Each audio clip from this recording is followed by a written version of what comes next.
Yeah. But they are safe. Well, most of them, at least, are safe because already the story has started to turn around a bit. There were losses posted last year, but in quarter one of this year, there has been some recovery.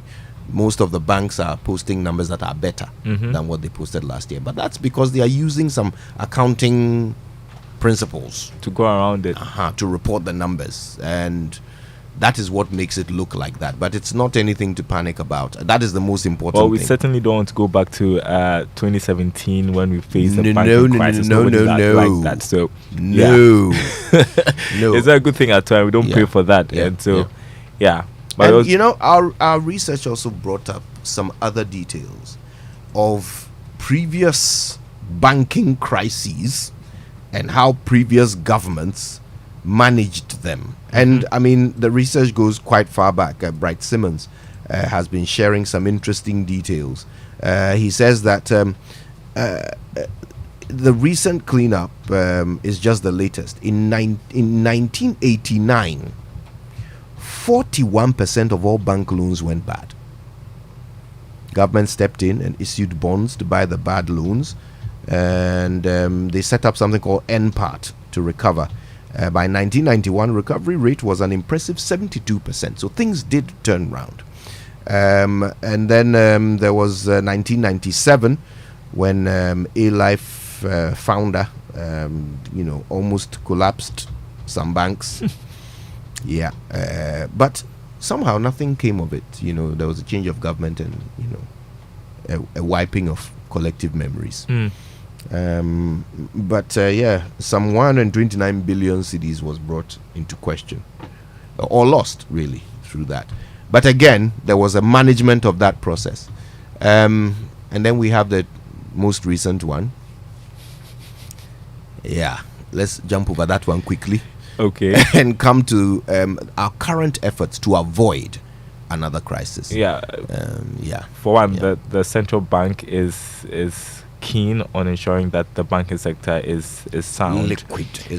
So you can talk about the Ghana Stability Fund. The World Bank too has channeled some monies to the fund as well. And we know that the central bank is also trying to increase the minimum paid up capital for banks. That's set to take effect in 2025, I think.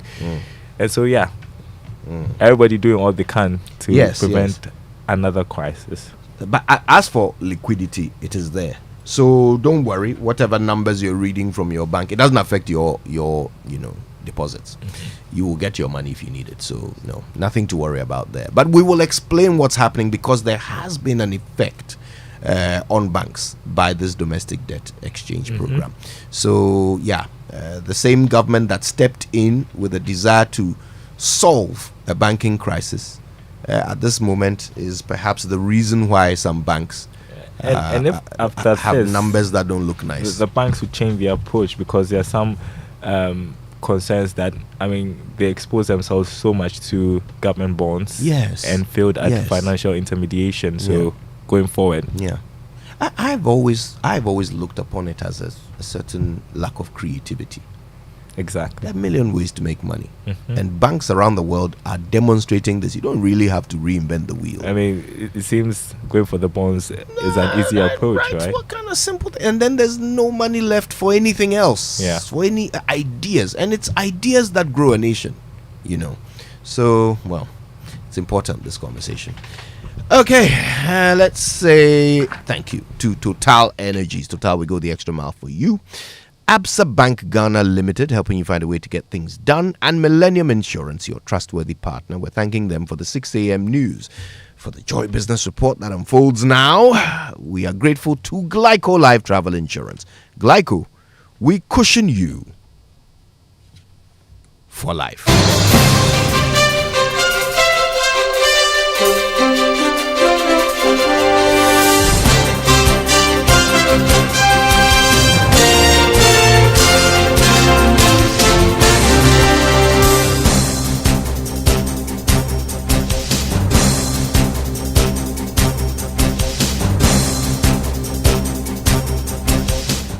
Hi, good morning. Welcome to the Joy Business Report. Coming up this morning, Institute of Economic Affairs questions government's unwillingness to focus on fiscal adjustments proposed by the International Monetary Fund as the country struggles to bring its debt to a sustainable level. We hear from the director of the IEA, Dr. John Kwawu. Also coming up, rating agency Fitch pledges to assign Ghana a better rating if it receives satisfactory confirmation that the country has settled all missed payments of bonds, and economists blames conduct of domestic debt exchange program on the losses made by banks in the country.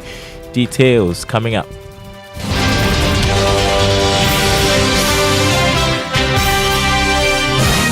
My name is Daryl. Kwawu. First up, Director of Research at the Institute of Economic Affairs, Dr. John Kwawu, has questioned government's unwillingness to work on the fiscal adjustments as suggested by the International Monetary Fund in order to reach debt sustainability level. According to him, government is rather focusing its attention on debt restructuring with less concentration on fiscal adjustment. This, he believes, could prolong the commitment and assurance of the Paris Club and G20 members to give an assurance for debt restructuring. He has been speaking to Joy Business. Started negotiating with the staff. Every time they tell us they are getting closer, they are getting closer. They have reached the staff level agreement. That one, it is not the end of these negotiations at all. Because I look at the language that they are using in the communiques that they issue, and they are saying that there should be a combination of fiscal adjustment and debt restructuring to get to the sustainability level. But it looks like our government is not prepared to do much of the fiscal adjustment, which some CSOs and the others, we have made proposals, concrete proposals, but they are putting so much hope on or focus on the debt restructuring and not doing so much on the fiscal adjustment side. So I am not sure, how soon we can get to the sustainability path. You had Director of Research at the Institute of Economic Affairs, Dr. John Kwawu. Now, economist Professor Godfrey Bokwe is blaming the poor conduct of the domestic debt exchange program on the losses made by banks in 2022. Banks in Ghana are reported to have made over 6 billion cedis in losses. Professor Bokwe says the situation was clear on the wall. I think that it's largely consistent with our expectations. We have said this long ago, way back last year. We had said that even before government officially considered that our debt was unsustainable, the projections were clear, and government was operating behind the knowledge curve. Okay, so now the reality is out there for everyone to see. You had economist Professor Godfrey Bokwe. Now, senior lecturer at the University of Cape Coast Business School, Kwawu, has called on government to step up efforts in securing an IMF deal. According to him, the recent downgrade by ratings agency Fitch means government will have to work hard to mobilize revenue for economic development. The debt restructuring that has been done has been able to achieve only 1% reduction in the total debt to GDP ratio, 1%. And we also heard of the finance ministry telling us that there is a need for other individual and institutional debt holders in the country to come on board. All this put together is telling us that there is a lot of work we need to do to make our debt sustainable and raise enough domestic revenue. Kwawu there, he's senior lecturer at the University of Cape Coast Business School. Rating agency Fitch says it will assign Ghana a better rating if it receives satisfactory confirmation that the country has settled all the missed payments of bonds. According to the UK-based firm, it will assign Ghana's long-term local currency issuer default rating based on a forward-looking assessment of its willingness and capacity to honor local currency debt. This is coming after it downgraded the country's sovereign debt to restricted default. It added that once the country reaches an agreement with private creditors on the restructuring of its foreign currency denominated debt and completes the restructuring process following the common framework official creditors claims treatment, Fitch will assign a positive rating. Meanwhile, the country has an environment, social and governance score of 5 for creditor rights, as willingness to service and repay debt is relevant to the rating. The highest relevant score is 3. You're listening to the Joy Business Report. In other news, the bulk oil storage and transportation company has signed a memorandum of understanding with the Ghana Education Service to commit an amount of 1.5 million cedis to support STEM education across the country.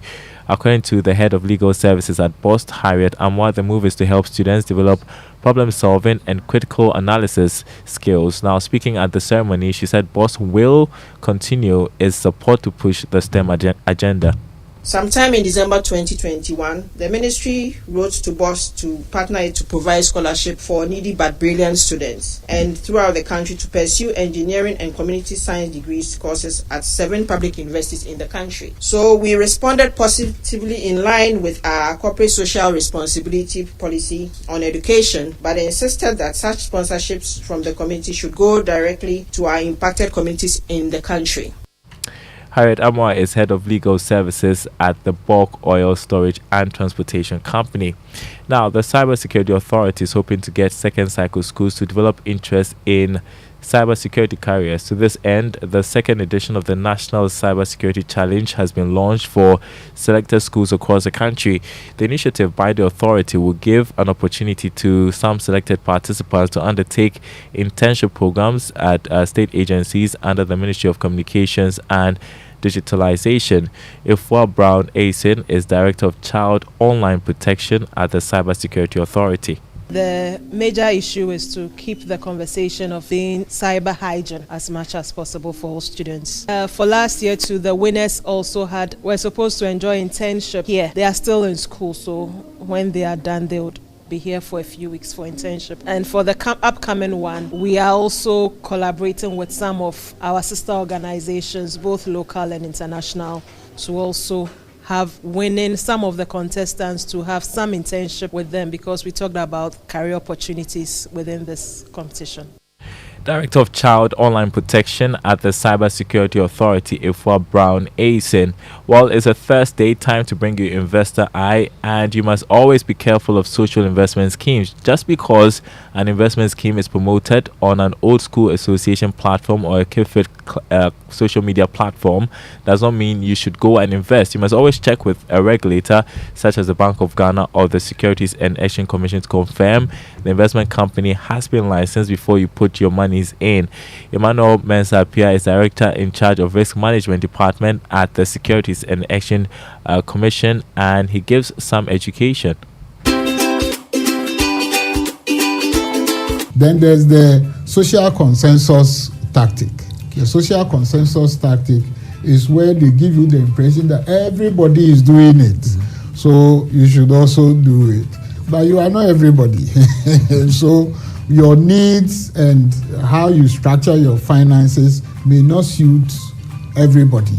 So you need to be careful of just joining a bandwagon, maybe of a certain group of professionals, or you attended school with some people and they are all investing and they are promoting it at your school gatherings and so on, and so because of that you join. No. All right, Emmanuel Mensah-Appiah, the Director in charge of Risk Management Department at the Securities and Exchange Commission. Make a date. Investor Eye comes your way next week, Tuesday and Thursday on the Super Morning Show. Before we go, let's check the markets for you. Let's begin with the currency market. The dollar going for 12 cedis 5 pesos. That's on the forex or retail market. The pound going for 14 cedis 90 pesos. The euro trading at 13 cedis 5 pesos. On the commodity market, crude oil this morning selling at $77.98 a barrel after going up marginally from yesterday's trading. Gold up by $13, trading this morning at $2,000 an ounce. Cocoa, on the other hand, selling at $2,950 a ton after going up by $22. More news on our website, myjournalline.com/business. My name is Daryl Kwawu. Thanks for listening. The Super Morning Show continues with Kojo Jackson. Stay tuned. Stay tuned indeed. I saw Mbura hovering around this place. Are we safe? Yeah, we are safe. Yeah, we're safe. If you say so, I'll take your word for it. And doing his things again. Yeah, you know the corporate worship is coming up. The Joy Corporate Worship tomorrow at 6 p.m. Yeah, I am the biggest emoji fan. I love emoji. Good I stuff. can't wait. I really can't wait. So, corporate institutions, everybody welcome. Royal House Chapel. And you know, it's the time for it. Yeah. You know, this is the time. This is the time. This is the time when the working world needs all the grace it can get. All the grace, Kojo. Yes, all the grace. Yes. I can't wait for it. Very well timed program, and we'll all be there. We'll all be at Ahimfie for this amazing one. Yeah. Mbura needs to be there. Yes. He needs a special dispensation. He's going to be there with family and friends. Which family and which friends? It's a joint corporate worship. Yes. Well, he can go with family and friends, but when it's in Mbura, it's questionable. Yes. Yes, because he's trying to make friends with some people's family. And people are concerned. Very concerned. We are concerned, and we. Well, the day somebody called him his in-law, come and see panic on his face. Come and see stress, sweating through his. I mean, have you ever seen somebody's eyeballs sweating before? No, I haven't. His eyeballs were sweating. Hey. His eyeballs, his teeth, his fingernails. The guy was in a state of turmoil. That somebody was identifying him as an in-law. All right, he doesn't want to talk more about it. The time is up, so we should do what? Who's Karen? Oh, thank goodness. Thank goodness. Hello, Karen. Thanks. Good morning, Karen. Yeah, so this is Amenu Veve, which means grace. Yeah. Thank God Mama V is not here to. Celestine, don't call. Yes, which means that we're